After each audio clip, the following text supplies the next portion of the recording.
Assalamualaikum warahmatullahi wabarakatuh.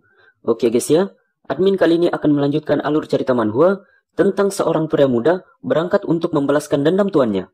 Seorang seni bela diri yang dulunya kuat, yang dikhianati oleh anak buahnya sendiri, dan nyaris lolos dengan hidupnya. Berbekal seni bela diri terbaik tuannya, ia siap membawa teror dan mendatangkan malapetaka di antara para murim. Tapi bahkan sebelum memulai, dia mengetahui bahwa orang yang mengkhianati tuannya sudah mati. Nah, bagi teman-teman yang belum nonton cerita awalnya, silahkan klik link yang sudah saya siapkan di deskripsi.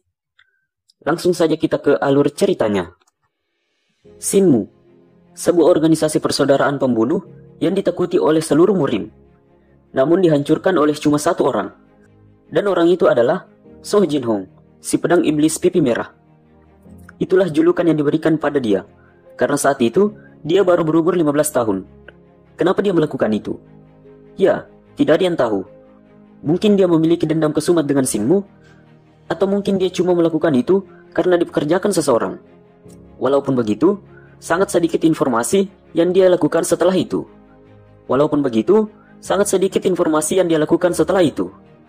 Keberadaannya ataupun apakah dia masih hidup. Kemudian, tahun lalu, hal itu terjadi. Pembunuh Im Taechang, cendekiawan Taechang sejati, yang merupakan salah satu murid dari sesepuh Gosu terbaik di murim. Hanya satu sayatan di bagian vital, dan dikatakan bahwa dia sama sekali tidak menyadari bahwa dia dibunuh. Seluruh murim pun menjadi kacau. Dia mungkin hanya mengendurkan penjaganya. Tapi tidak dapat dibayangkan bahwa ada seorang Gosu di antara murim yang bisa membunuh cendekiawan Taecheong sejati dengan satu serangan. Tapi pelakunya sama sekali tidak pernah ditemukan, dan orang di balik pembunuhan ini masih misterius. Kemudian, di suatu tempat, beberapa orang telah mengintai Soh Jin Hong. Seperti yang kubilang, itu cuma dugaanku saja. Kabar tentang kematian cendekiawan Taecheong sejati cepat sekali menyebar, karena dia adalah figur terkenal. Tapi pasti ada korban lain yang dibunuh dengan cara seperti ini. Dan satu orang bertanggung jawab terhadap hal ini adalah Soh Jin Hong. Jangan salah, itu dia. Semuanya tahan posisi kalian, sampai dia dalam jarak kita. Saat Soh Jin Hong masih berjalan, tiba-tiba orang yang bersembunyi di dalam tanah telah tertebas. Seketika saja, semua orang yang mengintai Soh Jin Hong keluar dan mengepung Soh Jin Hong. Lalu ia berkata, "Apa kalian yakin tidak mengincar orang yang salah?"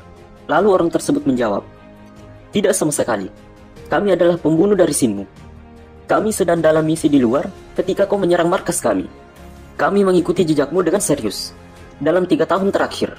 Jadi tidak mungkin kami salah." Mendengar perkataan itu, Soh Jin Hong berkata, "Kalian membuang waktu kalian. Seandainya aku tahu bahwa ada sisa-sisa dari Shinmu, musuh dari keluarga aku masih hidup, aku sendiri akan mendatangi kalian." Seketika saja, kelompok dari Shinmu berkata, "Hati-hati, si jahanam ini menggunakan senjata lempar yang tak kita kenal." Kemudian, saat mereka menyerang Soh Jin Hong langsung menggunakan pedangnya dan membuat semuanya terpotong menjadi 2. Bahkan pohon di sekitarnya pun ikut terpotong. Lalu ia berkata sebelum pergi, "Apa sebaiknya aku bertanya, apakah ada yang masih hidup sebelum mereka kubunuh?" Kemudian, saat Soh Jin Hong sampai di rumah, seorang kakek menasihati Soh Jin Hong, "Sekali lagi, aku bisa menyium bau darah pada dirimu. Sampai kapan kau akan terus membunuh?" Mendengar perkataan itu, Soh Jin Hong berkata, "Itu pertanyaan yang sama tiap hari. Apakah kau tidak bosan, Pak Tua?" Seketika saja Pak Tua tersebut berkata, "Tolong hentikan ini. Itu juga yang mungkin diminta oleh almarhum orang tuamu. Tolong hidup dengan jalur yang kau pilih, Tuan Muda. Itu mungkin cara terbaik untuk menghormati orang tuamu. Dan ngomong-ngomong, tolong berhenti bertemu dengan mereka. Dengan samaran membantumu, mereka tetap melewati batas." Lalu Soh Jin Hong berkata, "Tanpa mereka, aku tidak mungkin bisa memulai pekerjaan ini. Dan apabila ada orang lain yang berkata seperti kau, kepala mereka mungkin akan menggelinding di tanah sekarang." Pak Tua tersebut berkata, "Mungkin itu pilihan yang terbaik. Kau telah menjadi seorang iblis pembunuh, karena kau dibesarkan oleh Pak Tua bodoh ini, bukan oleh orang tuamu. Setidaknya, jika aku dibunuh oleh pedangmu, mungkin aku akan mendapatkan simpati dari Tuan dan Nyonya di alam baka sana." Kemudian, saat Soh Jin Hong masuk, tiba-tiba anggota dari asosiasi muncul dan bertemu dengan Soh Jin Hong. "Akhirnya, kami telah berhasil menemukan identitas pimpinan komplotan di balik pembunuhan almarhum ayahmu, Soh Cheong Won. Jang Cheong, si Guntur. Dia salah satu pemimpin tertinggi dari Shinmu. tapi dia telah membersihkan dirinya dari masa lalu dan berpura-pura berperan sebagai biksu yang dihormati bernama Ndoro Agung Myeonjeong. Seketika saja, So Jin Hong menjadi sangat marah. Di manakah dia? Di manakah si tikus tua ini? Kemudian, di suatu tempat, biksu Myeonjeong berkata, apakah seseorang baru saja memanggilku? Tiba-tiba Gangrong muncul. Ya, itu aku sesepuh. Lalu biksu Myeonjeong berkata, ternyata di sini kau berada. Sepertinya hari ini akan menjadi hari terakhir aku berpuasa. Kemudian, saat biksu Myeonjeong berada di luar, semua orang sangat menghormatinya. Lalu tiba-tiba Gangrong datang. Sesepuh, sebuah kejutan bagiku melihatmu di sini. Mau pergi kemana Anda? Lalu biksu Myeonjeong berkata, tidak pergi, tapi aku baru pulang dari kuil Boguang. Mendengar perkataan itu, Gangrong berkata, wah, itu sangat jauh sekali. Baiklah, aku akan pergi duluan sesepuh. Saat Gangrong pergi, tiba-tiba muncul So Jin Hong dengan tenang berjalan menuju biksu Myeonjeong. Jancheong, si dewa guntur, terimalah kenyataan bahwa kau akan mendapatkan balasan dari tangan So Jin Hong, putri dari So Cheong-won. Kemudian, saat So Jin Hong ingin menebasnya dengan cepat, tiba-tiba ia dihentikan oleh Gangrong. Siapa kau? Seorang pembunuh. Si Jin Hong yang merasa terkejut, ia langsung melompat ke atas pohon. Dengan wajah penuh kesal, ia langsung pergi begitu saja. Lalu biksu Myeonjeong berkata, So Cheong-won, di manakah aku pernah mendengar nama itu sebelumnya? Seketika saja, Gangrong berkata, kau baru saja hampir mati sesepuh. Seorang pembunuh mengincarmu. Kau harus hati-hati. Pembunuh yang mengincarmu, dia memiliki kemampuan yang hebat. Mendengar perkataan itu, biksu Myeonjeong berkata, jadi aku baru saja membantu seseorang mendapatkan pekerjaan. Kupikir kepala tua milikku ini sudah tidak ada gunanya lagi. Jangan khawatirkan aku. Kau harus segera pergi sekarang. Kue bola itu akan jadi dingin. Lalu Gangrong pergi. Ya, dan kau sebaiknya tidak mengacuhkan perkataanku sesepuh. Kemudian, anggota dari Asosiasi Surga Bumi yang mengamati So Jin Hong pergi melaporkan kepada tuannya. Dia gagal. Seorang manusia aneh ikut campur dan merusak segalanya. Mendengar perkataan itu, ia berkata, benar-benar lemah. Dia bahkan tidak bisa mengatasi sebuah hambatan kecil. Kita harus memutuskan langkah berikutnya. Kita tunduk pada peraturan. Dan kita menaikkan pagar untuk kemudian memutuskan hubungan kita dengan dia. Melempar senjata rahasia terbaik organisasi kita setelah sebuah kesalahan kecil. Itu adalah kunci organisasi kita untuk bisa tahan lama sampai sekarang. Meninggalkan retakan kecil tanpa pengawasan, dan seluruh kastil akan runtuh. Benar-benar memalukan kehilangan dia. Tapi peraturan adalah peraturan. Lakukan itu secepat mungkin. Kemudian, di tempat lain, ketika So Jin Hong bersembunyi, tiba-tiba muncul seekor ular dan berkata, sampai kapan kau akan melanjutkan membunuh? Tolong segera berhenti. Tolong hidup sesuai dengan jalur yang kau pilih, Tuan Muda. Tiba-tiba saja, So Jin Hong langsung menebas ular tersebut. Kebawayalanmu itu membuatku bimbang untuk menghunuskan pedangku, Pak Tua. Lalu tiba-tiba ular tersebut berubah menjadi Gangrong. Kau bimbang, benarkah? So Jin Hong kembali menebasnya dengan penuh emosi. Akan kupotong-potong kau. Semenjak kau mencoba untuk melindungi Jancheong, kau pasti merupakan temannya. Setelah aku selesai menghabisi Jancheong, akan kutemukan kau dan menghabisi kau juga. Kemudian, Gangrong yang masih tertidur tiba-tiba terbangun. Apa-apaan itu? Kenapa aku merasakan bahwa aku telah melupakan sesuatu yang sangat penting sekali? Aku ingat. Aku belum makan cemilan tengah malamku. Aku lapar. Kemudian, di tempat lain, So Jin Hong mendatangi kuil tempat biksu Myeonjeong berada. Saat So Jin Hong masuk ke dalam kuil, biksu Myeonjeong berkata, So Cheong-won. Apakah itu So Cheong-won? Diceritakan bahwa ada sebuah klan ahli pedang yang dikenal sebagai seorang yang berlokasi dekat dengan kastil Yunan. Dan selama beberapa generasi, mereka mengejar pemahaman tertinggi tentang pedang daripada kekayaan ataupun kehormatan. Kemampuan berpedang, terutama So Cheong-won, yang merupakan ketua kelima klan tersebut, sangat cepat dan indah. Sehingga seorang ahli bela diri sendiri susah mengikuti pergerakannya dengan mata mereka. Aku berusaha keras dan panjang untuk mengingat itu di memoriku. Tapi cuma itu, asosiasi yang nama So Cheong-won bisa muncul di pikiranku. Apakah dia orang yang kau kenal?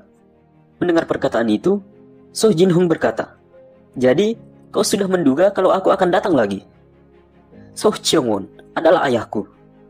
Lalu Biksu Min Jeong berkata, "Tapi aku juga mendengar bahwa dia adalah suami yang sangat sayang sekali dengan istrinya. Dan ketika istrinya meninggal karena wabah penyakit, dia tidak bisa lepas dari rasa duka. Dan minum-minum terus sampai meninggal dengan cepat, mengikuti istrinya di tahun yang sama. Setelah itu, seseorang kemudian diserang dan dihancurkan oleh sekelompok grup pembunuh. Tapi itu hanyalah sebuah rumor, dan aku tidak mengetahui faktanya. Aku menduga bahwa kau lebih tahu tentang itu daripada aku, di mana kau terlihat serius tentang hal itu." Mendengar perkataan itu, So Jin Hong berkata dalam hatinya, "Itu adalah sebuah tipu muslihat. Kedua tuan dan nyonya diracun.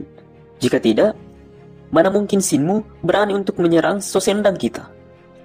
Tuan bertempur sampai akhir, di mana kita bisa kabur. Tapi racun telah menyebar ke seluruh badannya. Dan tak lama, dia pun dikalahkan." Lalu So Jin Hong berkata, "Benar-benar mengecewakan. Jika kau ingin menghentikan aku, kau seharusnya memasang jebakan atau perangkap. Apakah kau berpikir bahwa kata-kata seperti itu bisa mempengaruhiku?" Seketika saja, Biksu Min Jeong dengan wajah datar berkata, "Maka kau sama sekali bukanlah orang yang sama." Lalu So Jin Hong berkata, "Walaupun begitu, ocehanmu itu memiliki inti dari kebenaran. Grup pembunuh yang menyerang Si Sendang adalah Sinmu, yang tidak lain dipimpin oleh kau sendiri." Mendengar perkataan itu, biksu tersebut berkata, "Ya, itu sudah pasti orang lain. Pak tua ini ditelantarkan sebagai seorang bayi dan dibesarkan oleh para biksu kuil naga kuning. Sejauh mungkin yang bisa kuingat, aku tidak punya kehidupan lain selain sebagai seorang biksu. Tetapi kau di sini menuduh aku sebagai orang yang pernah membunuh untuk dapat bertahan hidup. Aku melihat mata yang telah banyak melihat pembunuhan. Sudah berapa banyak nyawa tak berdosa yang telah kau renggut. Sampai hari yang berdasarkan dari kebohongan-kebohongan yang direkayasa itu. Sebenarnya aku akan mengirimmu dengan teguran yang halus. Tapi aku bisa melihat kalau itu saja tidak cukup dalam kasusmu ini." Lalu So Jin Hong berkata, "Ya, cuma dengan sedikit kata-kata, kau berhasil membuat So Jin Hong ini menjadi goyah. Kau benar-benar punya dua lidah Pak Tua. Simpan saja ceramahmu itu untuk teman-temanmu yang menunggu di neraka."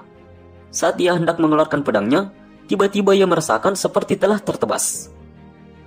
Iblis tua itu, trik apa yang barusan dia lakukan? Lalu tiba-tiba sebuah aura membunuh muncul dari belakang. Tidak, itu bukan berasal dari depan. Lalu So Jin Hong melihat Gangrong yang muncul dari arah belakang. Aku sendiri agak ragu, tapi dia cepat sekali muncul lagi. Seketika saja Gangrong berkata, "Ini bukanlah sebuah tempat di mana seorang pembunuh bisa masuk. Ayo ke sini." Lalu biksu tersebut berkata, "Datang ke sini dan silahkan duduk. Aku akan memberikanmu sebuah ceramah yang akan membuatmu berpikir terhadap pembunuhan-pembunuhan yang telah kau lakukan sampai sekarang." Saat biksu tersebut membuka matanya, So Jin Hong telah menghilang.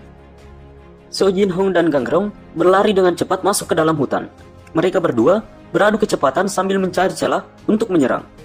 Kemudian, saat So Jin Hong menebaskan pedangnya, Gangrong dengan cepat menghindar. So Jin Hong tanpa henti menebaskan pedangnya, namun tak dapat mengenai Gangrong.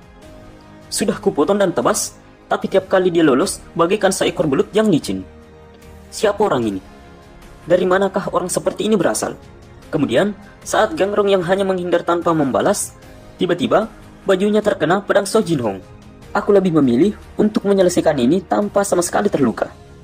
Tapi itu tidak akan mudah.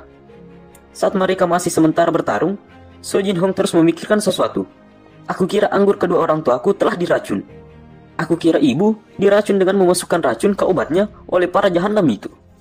Ah, itu benar. Itu adalah obatnya. Itu sudah lama sekali, sampai-sampai aku jadi bimbang sendiri.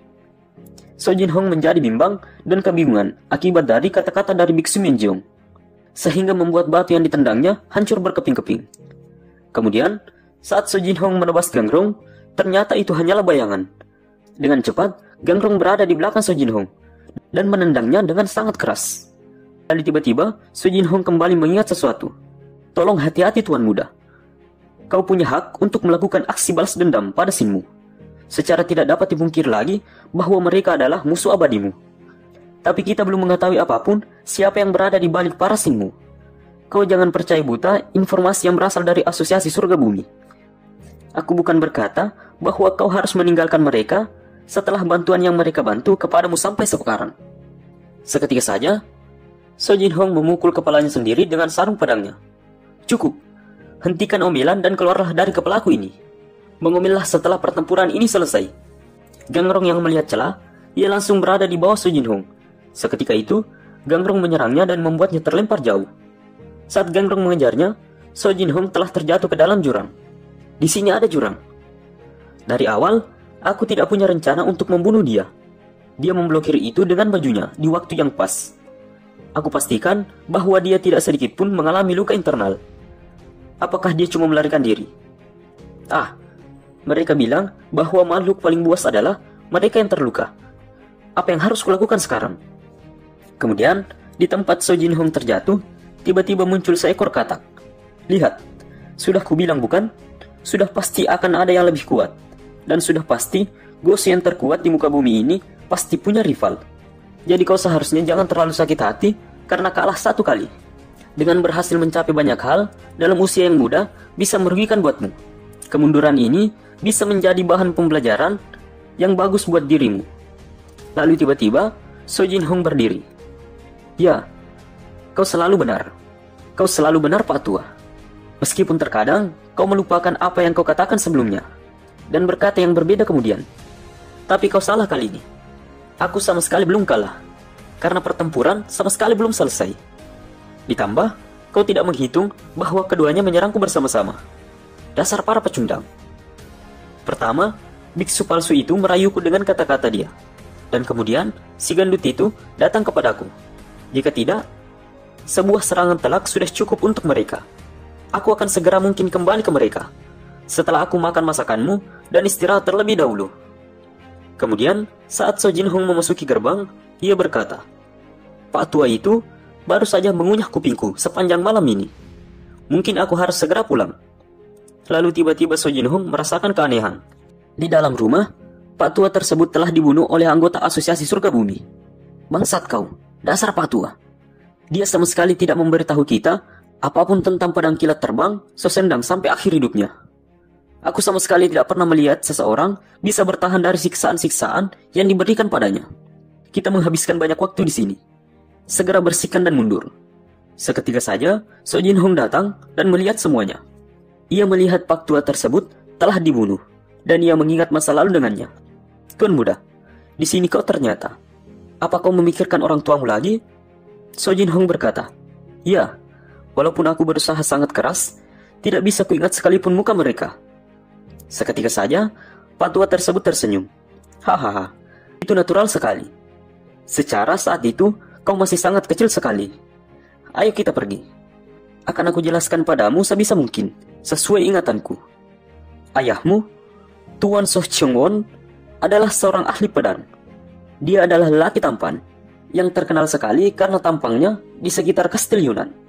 Lalu Pak Tua tersebut mengajarkan ilmu bela diri berpedang kepada So Jin Hong. Kau jangan cuma mengingatnya saja. Kau harus memahami maksud dari tiap gerakan dan kegunaannya ketika kau mengayunkan pedangmu.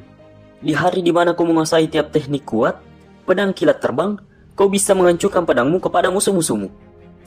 Lalu kemudian, So Jin Hong yang melihat Pak Tua tersebut terbunuh, ia langsung menghampirinya. Seketika saja, pembunuh tersebut mengambil pedang So Jin Hong. Sangat memalukan bahwa semuanya menjadi seperti ini. Tapi serahkan kitab pedang kilat terbang. Lalu tiba-tiba So Jin Hong berkata, Aku tidak punya itu. Tiap aku menguasai sebuah teknik, aku robek halaman itu dan aku memakannya. Mendengar perkataan itu, mereka menjadi kesal dan ingin menyerangnya. Salah satu dari pembunuh tersebut baru sadar bahwa yang diambilnya tadi hanya sarungnya saja. Hati-hati, dia masih punya pedang itu di tangannya. Seketika saja, mereka telah ditebas oleh So Jin Hong. Kau seharusnya membantuku.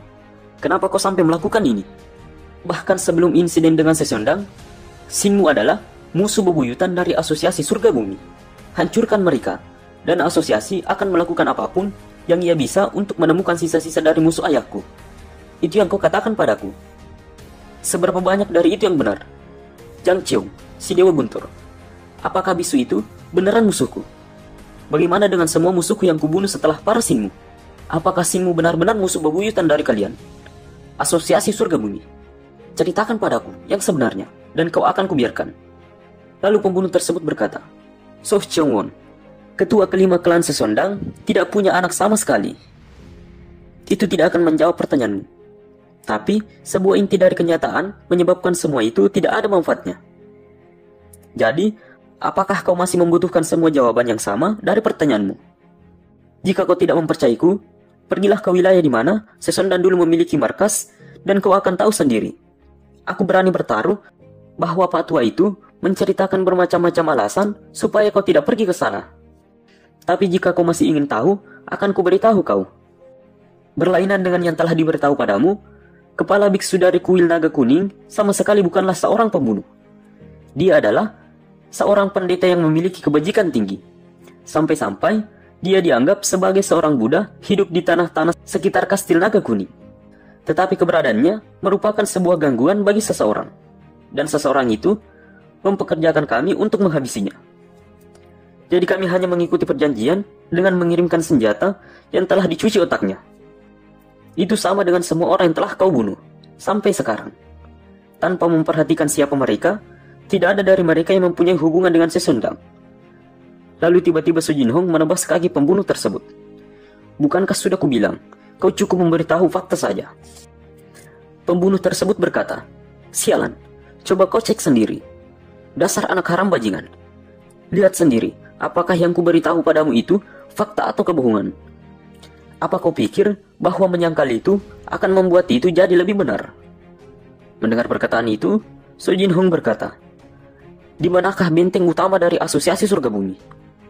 Seketika saja, pembunuh tersebut berkata, Segera bunuh aku saja, bajingan.